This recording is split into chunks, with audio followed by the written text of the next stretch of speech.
Yo folks, it's the sun is about to come down in California, so I decided that I would go for a little walk, stretch my legs. I've been spending the last 3-4 hours creating and recording videos and assignments for the freedom module of the Truth But Alcohol Intensive.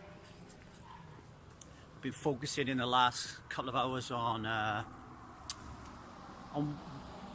meaning and purpose, and basically focusing on our time spent on what we do for a living, because it works out on average that we spend around 220,000 hours of our life sleeping, and then the next voluminous activity alongside that is 80,000 hours in our jobs or careers or vocations, whatever we have. So I believe that if you want to be someone who doesn't drink alcohol, and everything that entails, and it's much more than just stopping drinking a powerful poison, it's about leaving this world comfortable that we did everything that we could to try to make it an amazing life. This brief time we have here, that we enjoy it and we find some meaning and purpose within it. And the only way we can do that, really, I think, is to take a look at this 80,000 hours, this biggest chunk of time outside sleeping, and figure out how we're going to best spend it. So I've been doing that, and I went downstairs to make a smoothie and was listening to Daring to Lead by Brené Brown, and she said a couple of things that prompted me to want to do a little podcast before this, and another one that I'm going to do now as I walk around the block. Now, one of the things that Brené said was, she talked about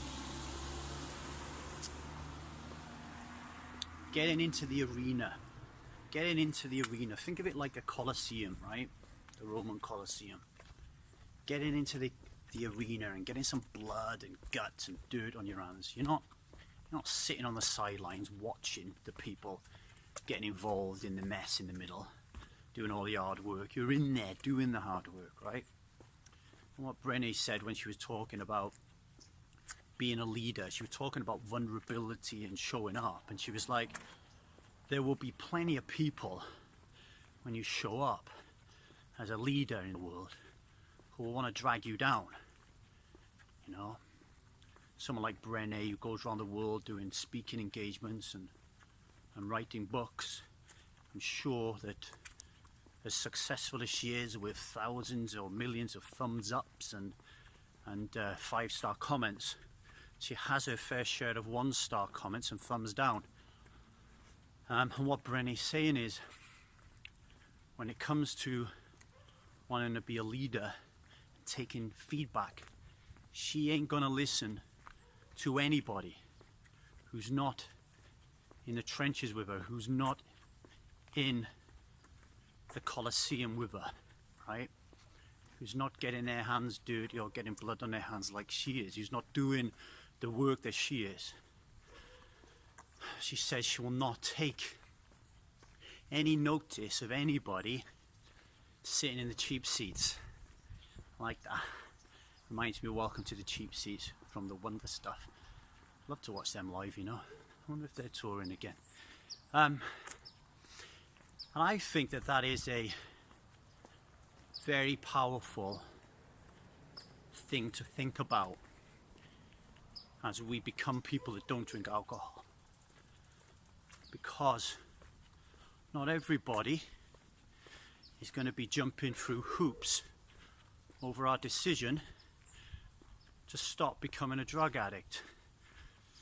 I know that when I stopped in 2009, my support system was one. My wife at the time, all the way through until we got divorced, always told me how proud she was of my decision, not just my decision to be someone who doesn't drink alcohol, but the fact that I went through with it. But nobody else supported my decision. I know my parents, my family, the way they dealt with it was to just dodge it. So they just didn't talk about it. My friends, some of them did. Hey, how's it going? Good, thank you. Good trip? Oh yeah, always a good trip. It's always good to come back though. Yeah, it is absolutely. Um, What a long, strange trip it's been. Like Garcia. So, sorry about that. So, yeah, nobody supported me. And that is tough. Okay, that is tough. But what's even tougher than not getting support from people you expect that you're going to get it from is when you start to get criticism.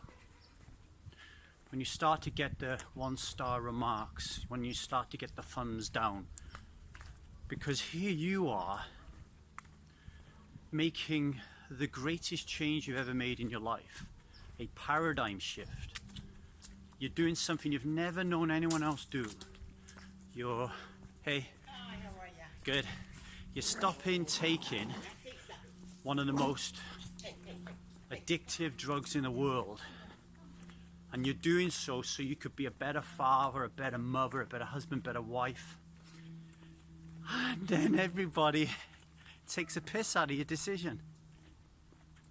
Minimizes it, ridicules it, makes you feel so small.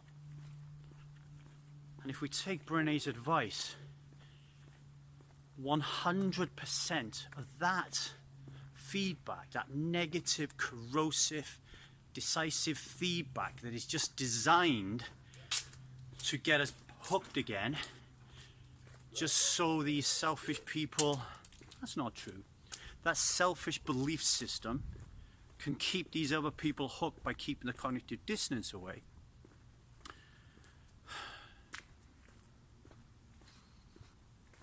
Lost my train of thought then.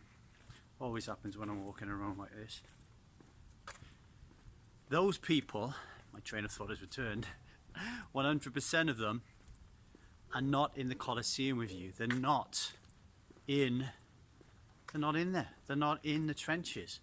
They've never been there. Okay? Because if they had been there, they wouldn't be delivering those abusive comments, right? These people who are giving you the 1-star ratings and the thumbs down, they're in the cheap seats. They have no clue what you're going through. They've no clue what you're doing. And therefore, because of that and because of their position in those cheap seats, you should pay zero attention to them. Zero attention, okay? And not only should you take zero attention of them, but you should consider how you're gonna ensure that you are not spending any time with them in the future.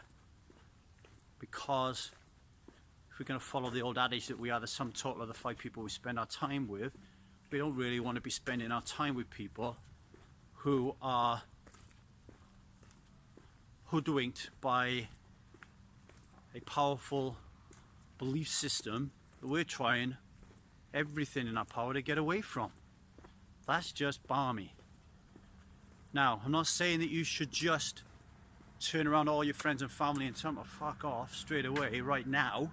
What I'm saying is you need to think about it. You need to think about what your plan is going to be. You're going to have to think about and prepare for the pain and the suffering that's going to come, and you're going to have to make sure that someone has your back, and that person or those people who have your back is better if they know what you're going through.